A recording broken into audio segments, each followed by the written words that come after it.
बहुत मुश्किल हो गई है हमारे लिए, स्पेशली ये जो हमारी जो वेस्टर्न सरहद है ये डिस्टेबलाइज हो गई है।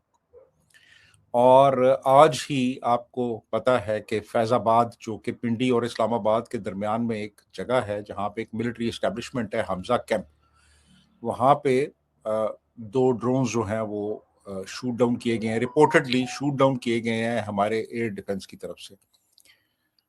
तो ये एक बड़ी ओमिनस एक डेवलपमेंट है कि अब, जैसे कि उन्होंने कहा भी था तालिबान ने जी, कि हम अगर हमारे ऊपर मजीद हमले किए गए तो हम इस्लामाबाद को टारगेट करेंगे।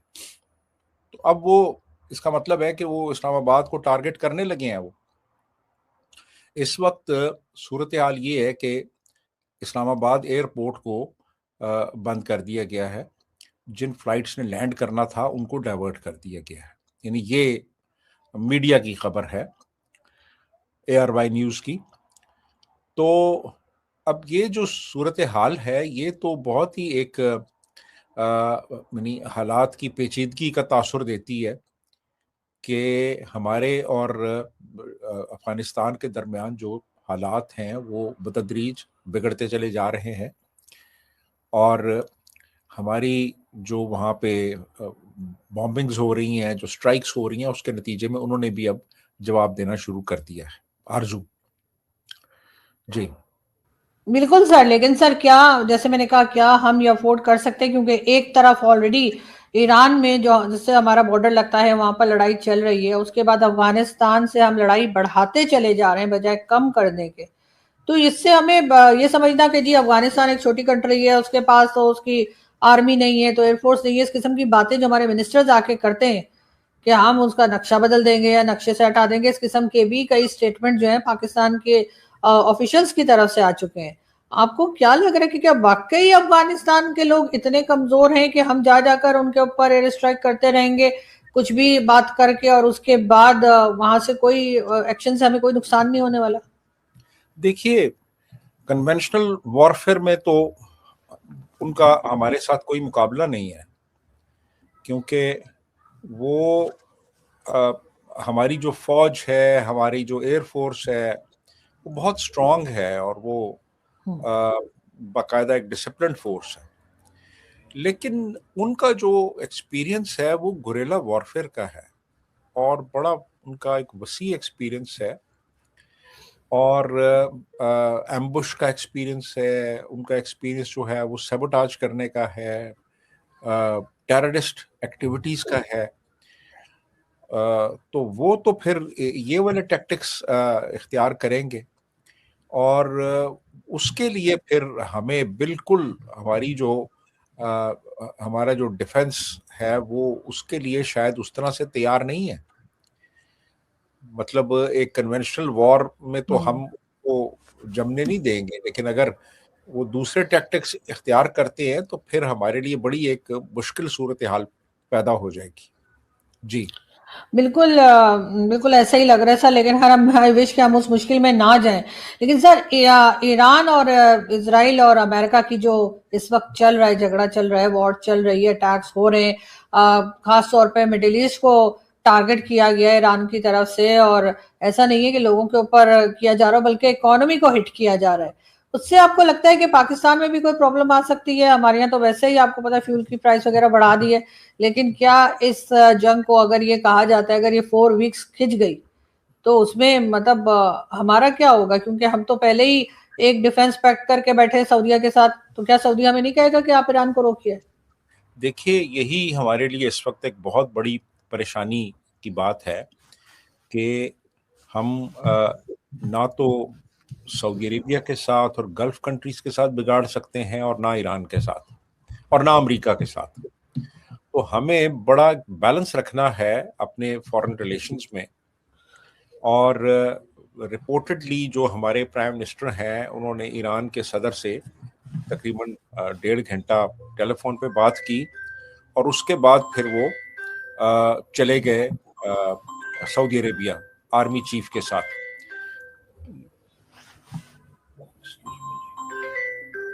उनकी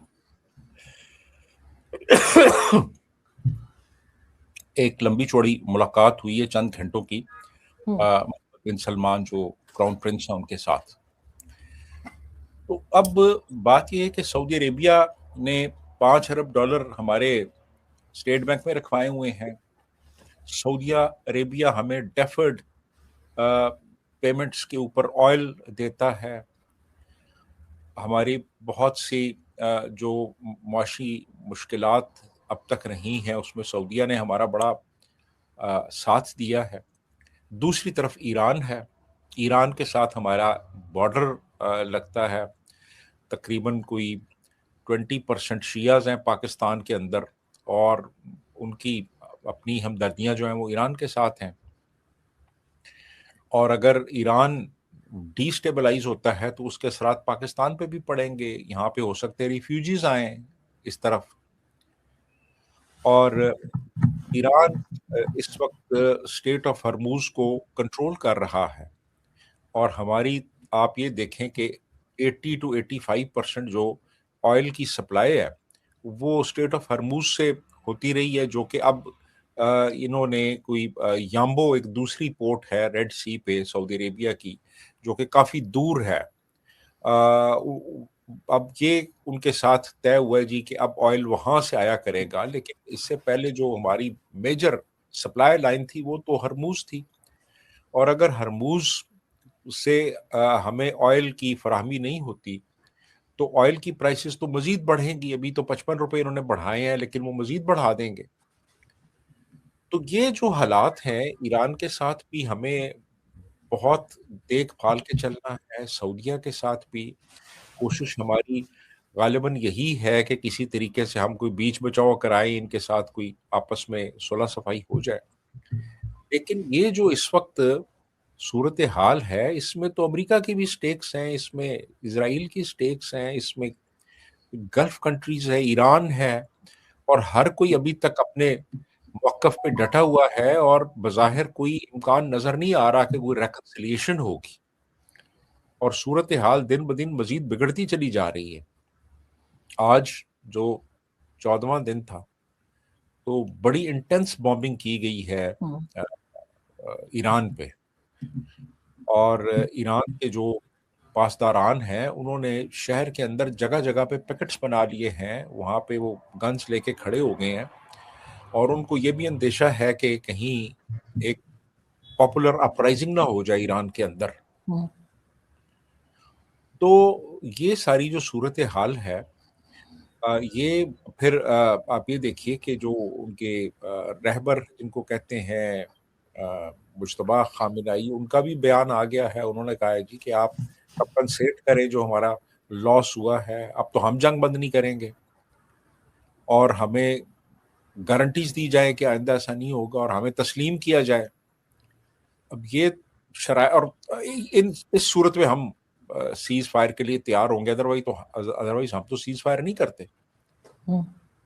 और फिर जो ईरान की जो प्रॉक्सीज है, हिजबुल्लाह है या इवन हुथीज हैं या कुछ उनके जो सेल्स हैं वो इराक में भी हैं, सीरिया में भी हैं, लेट से वो भी वो एक्टिवेट कर देते हैं। पाकिस्तान की बदहाली को समझना है तो सिर्फ अर्थव्यवस्था या सरकार को नहीं, वहां की असली ताकत पाक फौज की नीयत और रणनीति को देखना पड़ेगा। सालों से पाकिस्तान में एक ही कहानी दोहराई जाती रही, भारत से खतरा है। इसी डर को दिखाकर बजट बढ़ाया गया, सवाल दबाए गए और सत्ता पर पकड़ मजबूत की गई। जब भी जनता ने पूछा रोजगार कहां है, महंगाई क्यों है, शिक्षा और स्वास्थ्य क्यों टूटे हैं, तो जवाब मिला सुरक्षा जरूरी है, भारत सामने है। यही डर सबसे बड़ा हथियार बना। इसी डर की आड़ में पैसों के खेल चले, गलत तत्वों को रणनीतिक संपत्ति कहा गया और यह सोच बनाई गई कि बाहर दबाव बनेगा तो अंदर सत्ता सुरक्षित रहेगी। लेकिन नतीजा क्या हुआ? जो आग बाहर जलाने की कोशिश थी वो आग पाकिस्तान के अंदर ही फैल गई। निवेश भागा, इकोनॉमी डूबी और आम आदमी की जिंदगी और मुश्किल हो गई। सबसे बड़ी बात, हर नाकामी पर भारत का नाम आगे कर दिया गया। खुद की गलतियों की जिम्मेदारी लेने के बजाय डर का नैरेटिव बार बार बेचा गया। एक भारतीय के तौर पर यह फर्क साफ दिखता है। भारत में सुरक्षा की बात होती है लेकिन उसे विकास के रास्ते की दीवार नहीं बनाया गया। लोकतंत्र, संस्थान और अर्थव्यवस्था साथ साथ आगे बढ़े। जबकि पाकिस्तान में नीतियां नहीं बदली, सिर्फ चेहरे बदले। आज हालत यह है कि भारत का नाम लेकर डर तो दिखाया जाता है, लेकिन उसी भारत से तुलना में खुद की हकीकत और ज्यादा उजागर हो जाती है। ये किसी देश या जनता के खिलाफ बात नहीं है, ये उस सोच की आलोचना है जिसने डर, दबाव और गलत प्राथमिकताओं से एक पूरे मुल्क को पीछे धकेल दिया। अब सवाल सीधा है, क्या पाकिस्तान भारत के नाम का डर बेचते बेचते कभी अपनी नीतियों पर भी नजर डालेगा, या फिर वही पुरानी नीयत नई पीढ़ी को भी उसी अंधेरे में रखेगी? अपनी राय कमेंट्स में बताइए।